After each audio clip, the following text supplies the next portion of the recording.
In the summer of 1998, the Harper family set out for a 3-day hiking adventure in the Rocky Mountains of Colorado. Michael and Laura Harper, along with their 14-year-old daughter, Emma, and 12-year-old son, Jake, checked into the ranger station at Arapahoe National Forest on a Friday morning. They were experienced hikers, well-prepared, and excited for their annual family trip. But by Monday, when they failed to return, search and rescue teams found only their abandoned campsite, sleeping bags laid out, food still in containers, and all their gear untouched. It was as if the family of 4 had simply stood up mid-breakfast and walked into the forest, never to return. For 15 years, Laura's sister Nina has searched for answers, haunted by the inexplicable disappearance. But when a rockslide in 2013 exposes a hidden underground chamber in a remote section of the wilderness, it uncovers something that should have stayed buried. A discovery so disturbing, it suggests the Harper family's fate was far worse than anyone imagined, and that perhaps some trails should never be followed.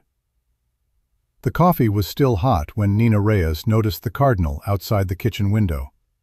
It sat on the fence post for exactly 3 seconds before disappearing into the maple tree, a flash of red against the gray October morning. She noted this the way she noted most things, with quiet precision, logging it somewhere in the back of her mind, alongside the temperature on the thermometer taped to the glass, 41 degrees. The number of days since her last call with her sister Laura, 12.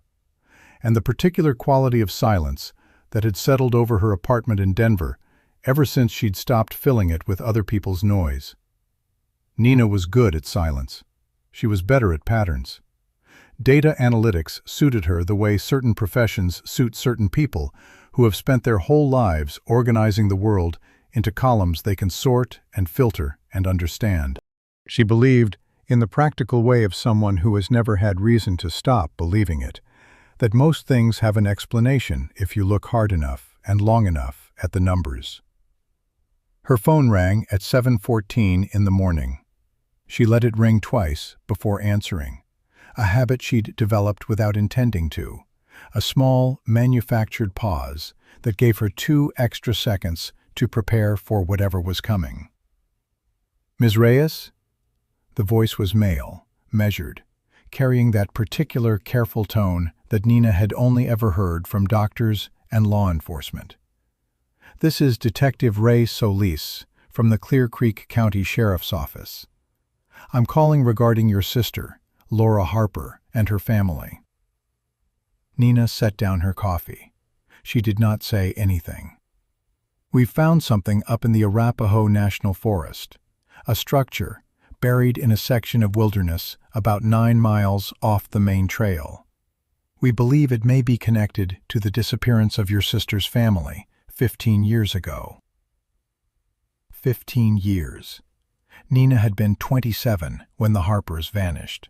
She was 42 now, and in the space between those 2 numbers, she had built a career, ended a marriage, moved 3 times, and carried the weight of an unanswered question the way some people carry old injuries, barely noticing the ache on good days, unable to think about anything else when the weather changed. "How did you find it?" she asked, because that was the first thing her mind went to, not what they'd found inside, not whether Laura was among the dead, but the structural question of how a buried facility in the wilderness had managed to conceal itself for 15 years. Detective Solis explained about the rock slide. A section of mountainside above Elk Creek Canyon had collapsed in late September following an unusually wet spring, exposing the entrance to what appeared to be an extensive underground system. A search and rescue volunteer, mapping the debris field, had noticed that the exposed opening was reinforced with timber, not a natural cave formation. She'd called it in. "We found personal items inside," Detective Solis said, "including a journal we believe belongs to your sister." Nina stood up from her kitchen table. The cardinal was back on the fence post. She watched it without seeing it. "I'll be there in 3 hours." The drive into the mountains took longer than she'd said. The roads above Idaho Springs climbed through dense pine forest, the trees pressing close on both sides of the 2-lane highway, blocking the sky into a narrow strip of pale gray. It had snowed at altitude the week before, and the remnants of it still clung to the north-facing slopes, dirty white patches in the shadows. By the time she reached the sheriff's department staging area, a collection of vehicles and temporary structures set up at a trailhead Nina recognized from 15 years of studying maps and reports and search documents. The clouds had lowered, and the temperature had dropped another 8 degrees. Detective Solis was a compact man in his 50s with a weathered face and the kind of eyes that had seen too much and learned to give very little away.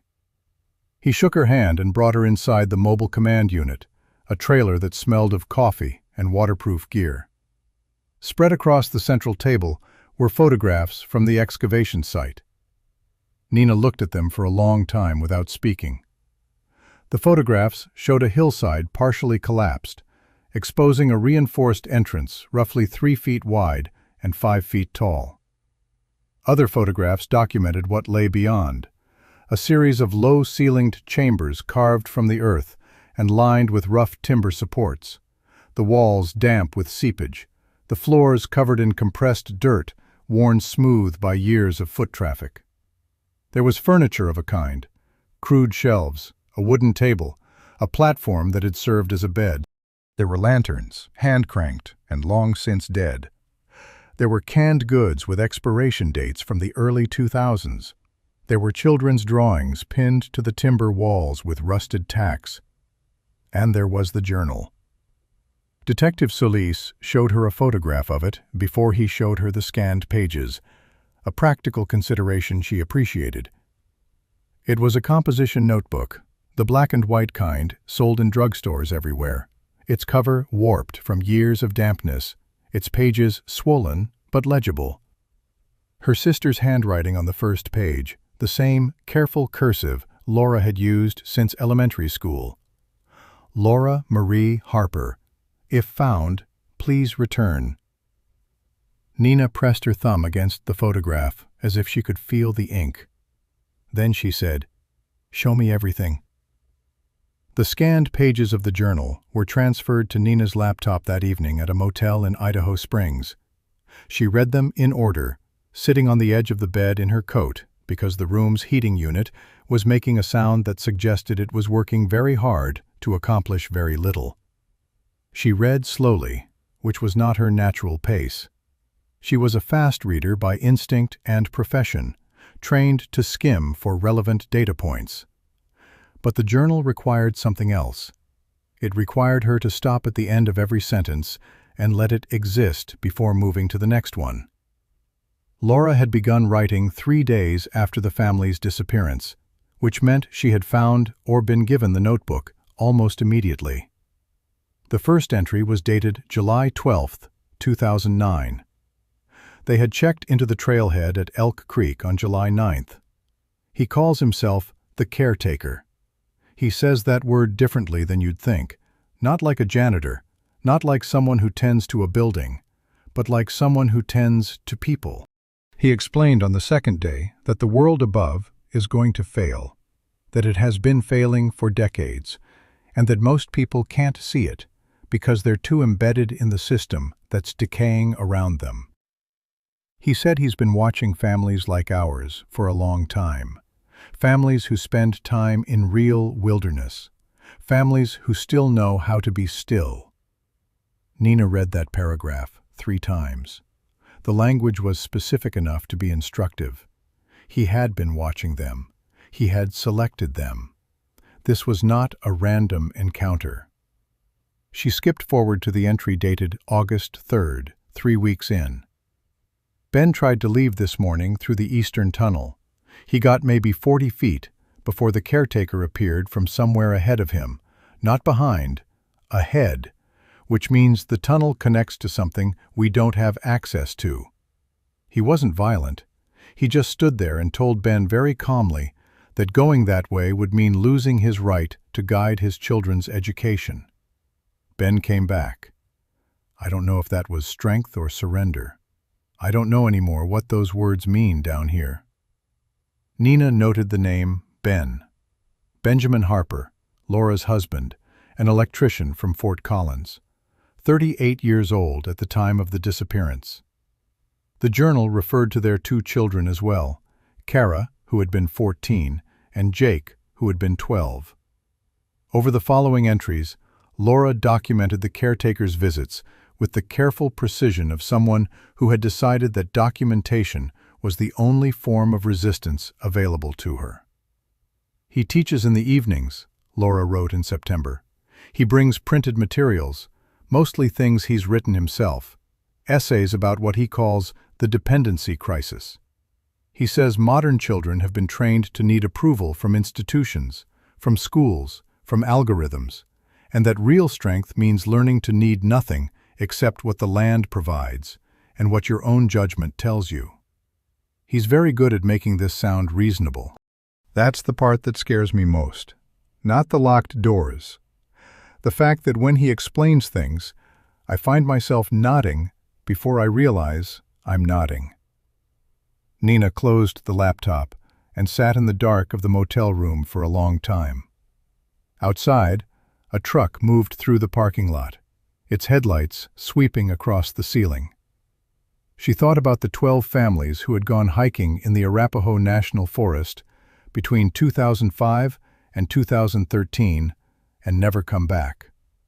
She had spent years collecting those cases, not officially, not in any capacity that anyone had taken seriously, just as a private accumulation of data that formed a shape she couldn't stop looking at.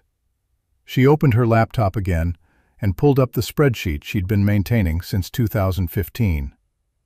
Then she pulled up the forum archives she had saved from a survivalist community called Wild Roots, which had been active between 2003 and 2014. She had visited those archives before, but she had been looking for different things. She started looking again, this time for a user whose posts she had cataloged but never paid sufficient attention to.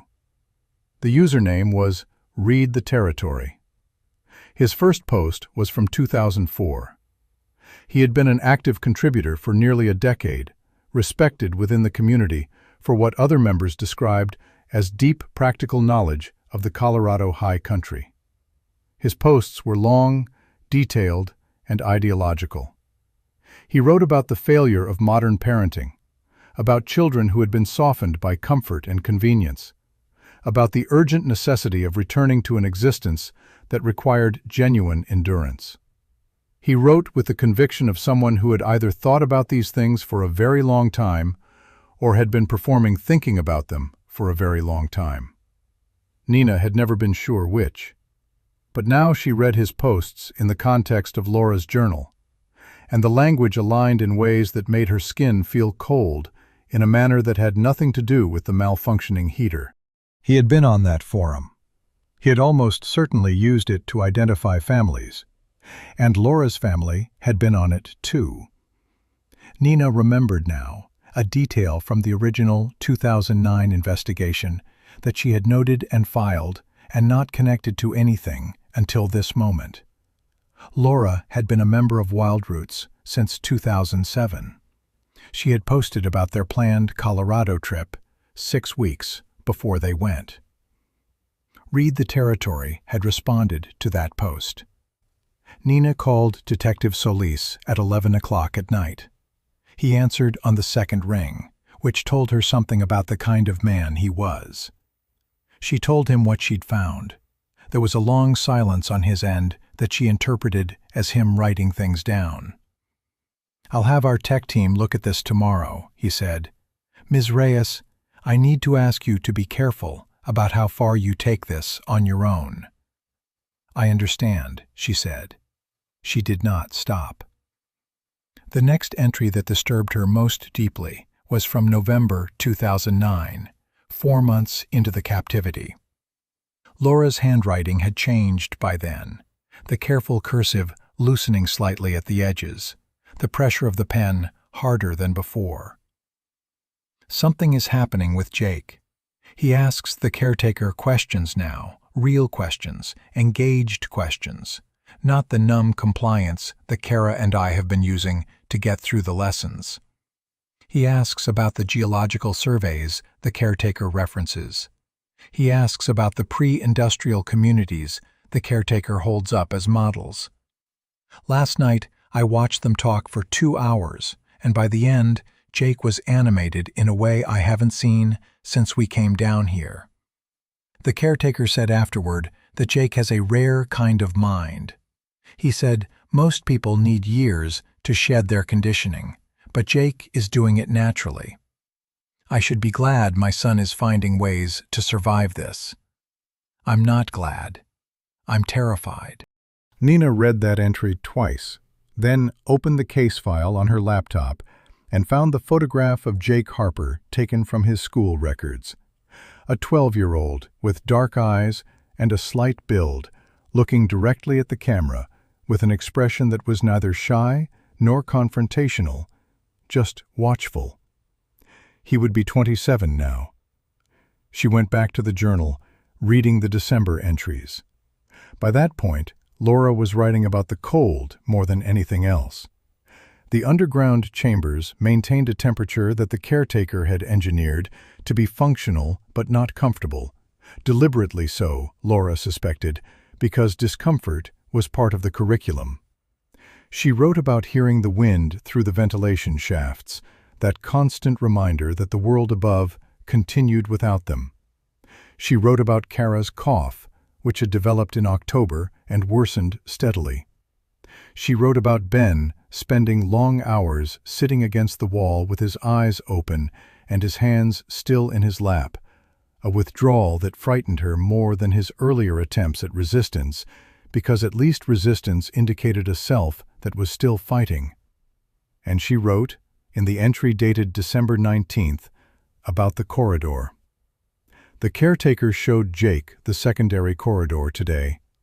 I saw them go in together. Jake came back 2 hours later and didn't speak for the rest of the evening. When I asked him what was in there, he looked at me with an expression I didn't recognize on his face. He said, "Mom, you'd understand it if you were willing to let go of the framework you've been operating in your whole life." Those are not the words of a 12-year-old. Those are the caretaker's words. My son is becoming something I don't know how to reach. The journal's final dated entry was January 7, 2010, 6 months after the disappearance. After that, the pages continued in handwriting that became increasingly erratic, undated, sometimes abandoned mid-sentence. The secondary corridor goes deep.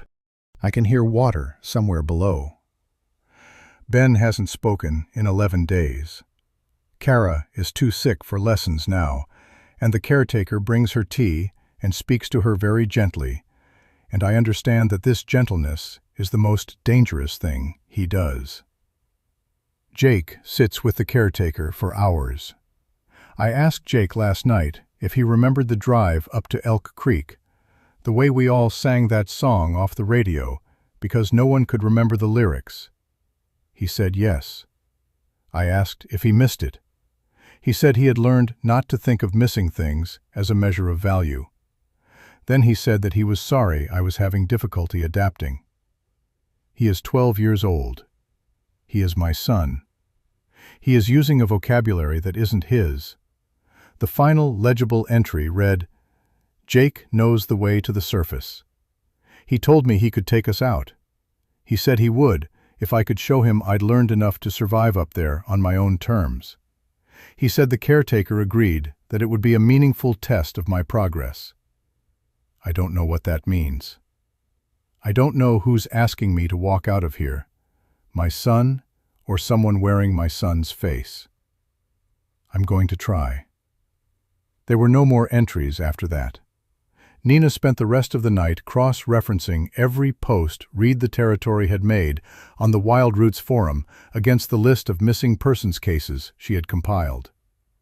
By 4 in the morning, she had identified 7 other families who had posted about Colorado hiking trips in threads where Read the Territory had commented. Of those 7, 3 had complete missing persons files. 2 more had partial files where family members had reported hikers who never returned, but investigations had been closed as probable wilderness fatalities. The pattern was not subtle once you were looking for it. It had simply required someone willing to look. She emailed everything to Detective Solis at 4:17 a.m. Then she drove up into the mountains before the sun came up, because there was something she needed to see with her own eyes. Detective Solis had told her the excavation site was 9 miles off the main trail. He had not told her there was a second entrance. Nina found it by following the topographical logic of the hillside and the notes she had made from Laura's journal about the direction of the secondary corridor and the sound of underground water. She had spent 15 years reading everything written about this wilderness. She knew where Elk Creek ran below ground before it resurfaced. She knew the approximate location of 3 abandoned silver mine shafts from the 1890s that were documented in the county historical records, but not on any current trail maps. The second entrance was concealed behind a deadfall of pine that had been arranged with enough care to appear natural, but was, on close examination, not natural at all. The logs were too uniform in their placement, the gaps too deliberate. Nina moved 2 of them and found the opening behind them, narrow, timber-framed, dropping into darkness. She had brought a headlamp and a length of rope and the calm, methodical patience of someone who has been preparing for a single moment for a very long time without being sure it was real. She descended. The tunnel was lower than she expected, forcing her into a crouch for the first 30 feet, before opening into a wider passage that allowed her to stand. The air was cold and damp and smelled of earth and something older, the particular mineral smell of deep underground spaces. Her headlamp threw a circle of light that made the darkness beyond it feel more absolute than it would have without the light. She moved forward. The first chamber she reached had been emptied, but not recently. The shelf brackets were still bolted to the timber supports. There were marks on the floor where furniture had stood for years, the wood compressing the earth into permanent impressions. On one wall, drawn in what appeared to be charcoal, were diagrams. Not random drawings, but precise schematics, corridors mapped in careful lines, with notations indicating distances and directions. Whoever had drawn these was trained in spatial thinking, an engineer, or someone who had been taught to think like one. Nina photographed everything. Nina Chambers, she found what she had been both hoping and dreading to find. It was smaller than the first, and it contained things that had not been removed. A child's backpack, the kind along outdoor supply stores, its fabric faded but structurally intact. A collection of rocks arranged on a low shelf with the deliberate care of someone who valued them, not scattered randomly, but placed with attention to size and color and type. Sedimentary specimens alongside igneous ones, organized with a collector's knowledge. And beneath the rock shelf, scratched into the timber support with something small and sharing, a series of marks that made Nina's throat tighten. They were tally marks, the universal counting system of captivity. But interspersed with them, at irregular intervals, were small compass rose symbols, 8 points each, perfectly drawn. The kind of symbol a person draws when they're trying to remember which direction means something. There were other things in the deepest chamber that Nina documented without allowing herself to fully process what she was seeing. A second journal, shorter than Laura's, and written in a different hand. Children's handwriting that had matured across its pages, becoming more adult, more controlled, then eventually more detached. The writer referred to himself J. He referred to his mother as the woman who couldn't let go. He referred to the caretaker as teacher. The last entry in the second journal read, "Teacher is sick. Has been for 3 months now. He says this is the final test of everything he built, that a system which requires his presence to function has failed. He showed me the other locations today. 8 of them. He told me their coordinates. He told me what is still active and what has been abandoned. He said the idea is the only thing that doesn't die. Then he smiled and said I had been his best student and that he was not afraid. Nina was still crouching in the deepest chamber, reading that entry, when the sound reached her from the passage behind her. Footsteps. Unhurried, certain footsteps. The steps of someone who knew exactly where they were going. She turned around. He looked older than the photograph from the school records, which was expected. He also looked healthier than she had prepared herself for, which was not. He was lean in the way of people who spend serious time outdoors, and he stood in the low-ceilinged passage with a slightly bowed posture that was clearly habitual, learned from years of navigating underground spaces. His eyes were dark and calm, and when they settled on her, they settled with a quality she recognized from Laura's journal, a watchful steadiness that was not hostility, but was not warmth either. "You're Nina," he said, not a question. "Jake." Her voice came out steadier than she'd expected. "I've been looking for you for 15 years. He stepped into the chamber and stood at a respectful distance, his hands loose at his sides. He looked at the open journal in her hands without apparent emotion, the way someone looks at a photograph of a place they used to live. "You found her journal first," he said, "the one upstairs. Then you found the pattern on the forum." He said this with neither approval nor condemnation, purely as a statement of observed fact. "You're like her. She noticed patterns too. She just couldn't let go of what the patterns were supposed to mean in the framework she already had. Jake, your mother is dead." Nina said it deliberately, because she needed to see what it did to his face. What it did was almost nothing. A fractional tightening around his eyes, quickly released. "I know," he said. "She died in January 2010. An infection. The teacher did everything he knew how to do." He paused. "She wouldn't accept his help for the last week. She said she'd rather die than owe him anything." Another pause. "I think that was the most consistent thing she ever did." The grief in that sentence was present, but it was the wrong shape. It was the grief of someone who had been taught to process loss as data about a person's character rather than as an event that had happened to him.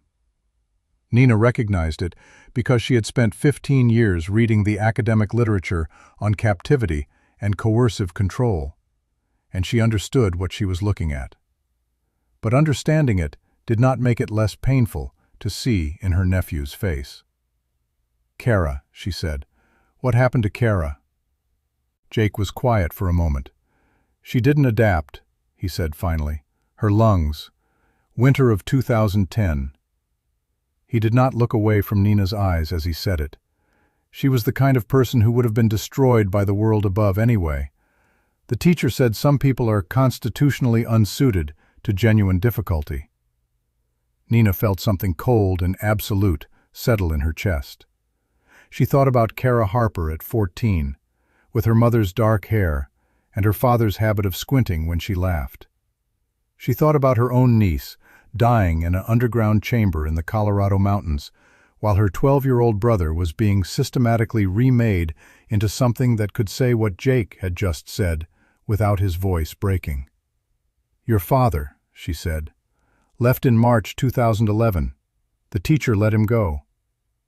Jake's tone held something she could almost identify as irony. "He said Dad had nothing left worth teaching. Dad apparently made it back to a highway. You'd know better than me what happened after that." He looked at her steadily. "He didn't tell anyone where we were." Nina absorbed that.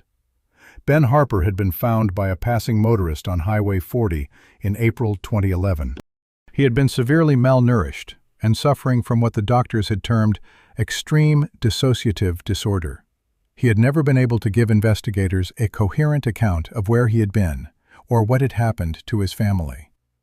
He was in a care facility in Boulder, and he had never recovered enough to provide information that anyone had been able to act on. Nina had visited him twice a year for 10 years. He recognized her face, but not her name. "The caretaker is dead," she said. Jake nodded. 3 years ago. Natural causes, more or less. His heart. A brief expression crossed his face, there and gone. He was a man who built a system designed to outlast him. He was very deliberate about that. "You've been down here since he died," Nina said. It was not a question. "Sometimes. I move around." Jake looked at the wall with the compass rose tally marks, and something shifted in his face, a recognition that was almost tender. "I maintain the active sites. There are 3 that still have people in them." The silence that followed was the loudest thing Nina had ever heard. She told him that law enforcement was already at the primary site, that the evidence chain was established, that there was no version of the next 48 hours that did not end with federal agents in these tunnels. She told him this not as a threat, but because she needed to see how he processed it, whether the information reached the part of him that was still Jake Harper, or only the part that was the teacher's student. Jake listened. He sat down on the low shelf that had once held his rock collection and listened to everything she said. When she finished, he was quiet for long enough that she began to measure his silence in heartbeats. "I know what you want me to do," he said, finally. "What do I want you to do?" "You want me to tell you where the active sites are. Then you want me to go with you voluntarily and tell the investigators everything I know." He looked at his hands. "You want to tell yourself that the boy I was is still in here somewhere, and that if you say the right things in the right order, you can reach him." "Is he?" Nina asked. "Is the boy you were still in there somewhere?" Jake looked at her for a long time. "There are mornings," he said slowly, "when I wake up and I don't know where I am for about 4 seconds. And in those 4 seconds, I'm still 12 years old, and we're driving up to the mountains, and Dad is arguing with the GPS, and Mom is singing something off-key, and Kara keeps stealing my trail mix." He stopped. "Then I remember, and the person who was 12 years old goes away. He's been going away for 15 years. His voice had not changed its register, but something beneath it had shifted. I'm not sure what's left when he's gone." Nina crossed the chamber and sat down beside him on the low shelf. It was not a calculated decision. It was what her body did before her mind could intervene. "The 3 active sites," she said quietly. "People are down there right now. Tonight." Jake looked at the wall. "Jake." He would say, Jake started, then stopped, started again. He would say that what you call captivity, I should understand as structured endurance. That the people in those sites are learning things they could not learn any other way. "And what do you say?" The silence stretched. Outside somewhere, through the ventilation shaft that ran up through 40 feet of mountain, the wind moved through the pine trees with a sound like breathing. Nina waited. "I say," Jake said finally, and his voice had changed, the flatness cracking at its edges, the way ice cracks before it gives. "I say that I watched my sister stop eating, and I told myself it was her choice. And I have been telling myself it was her choice for 13 years, and I am so tired." He stopped. The crack closed over again. He sat very still. Then he said, "The first site is 11 miles northeast of here." He gave her the coordinates for all 3. She called Detective Solis while Jake sat on the shelf with his hands between his knees, looking at the compass rose marks on the wall. The recovery operations at the 3 active sites took 11 days and produced 4 survivors, 2 of whom were children. The caretaker's real name, when it emerged from the investigation, was Robert Allen Marsh, a former wilderness guide and structural engineer from Colorado Springs, who had disappeared in 1994 and been presumed dead. He had been 61 years old when his heart gave out in a tunnel he had spent 25 years building. He had left behind 3,000 pages of journals, detailed files on 41 individuals across a decade of operations, and a system of encrypted online contacts that the FBI's digital forensics team was still working through when Nina visited Jake at the psychiatric facility 6 months later. Jake was cooperating with everything. The doctors described him in terms that were familiar to Nina from 15 years of reading case literature: profound identity disruption, chronic emotional blunting, attachment disorder, consistent with long-term captivity and coercive ideological conditioning. They were cautiously optimistic. They used that phrase often enough that Nina had begun to hear its true meaning, which was that they were uncertain, but professionally obligated not to say so. He had started a rock collection again, a small one, a dozen specimens arranged on the windowsill of his room at the facility, visible from the doorway. Nina brought him a piece of red sandstone from a trail near Idaho Springs on her 3rd visit. He held it for a long time before placing it with the others. He did not say thank you, and she did not require him to. On her 5th visit, near the end of November, Detective Solis called while she was in the parking lot outside the facility. He said the digital forensics team had found something in the encrypted contacts. An active thread, password protected, on a survivalist forum that had launched in 2016. The user behind the thread had been posting for 3 years under a new name, distributing what the team described as ideological material, philosophical frameworks about dependency and wilderness and the failure of modern civilization. The material was technically original, but its architecture was unmistakable to anyone who had read Robert Marsh's journals. The user had never interacted with Marsh directly. There was no evidence of prior contact. But the ideas had traveled anyway, the way all ideas travel, from mind to mind through language, finding people who were already looking for a framework to hold the particular shape of their anger and fear. Detective Solis said they were working to identify the user. He said it could take weeks. He said they would get there.